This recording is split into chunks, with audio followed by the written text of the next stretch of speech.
Welcome to the Slop Farm. Enjoy the video. You begin by opening the Quick panel. Swipe down twice from the top edge to expose all toggles. Tap the flashlight icon once. That sends the immediate command to the camera flash and usually turns it off. You do this because the toggle controls the torch service directly, bypassing apps. Once done, make sure the icon is no longer highlighted. If it turns off, you're finished. If it stays lit, continue to the next step because the system service may be stuck.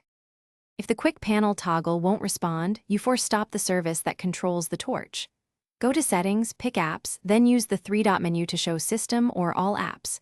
You want Camera, Torch, or Flashlight service, open its entry and tap Force Stop.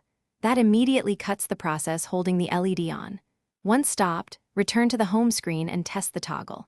If Force Stop is grayed out, reboot the phone to interrupt the stuck service. Finish by rebooting the phone. A restart clears kernel-level locks and usually frees the LED. If the light persists after a normal reboot, boot into safe mode to check for third-party apps holding the flashlight. Uninstall any recent flashlight or camera add-ons. You can also clear the camera or flashlight app cache in Settings storage. As a last resort, back up your data and perform a factory reset, which removes persistent software faults causing the stuck torch. Thanks for watching. Consider subscribing if we helped you today.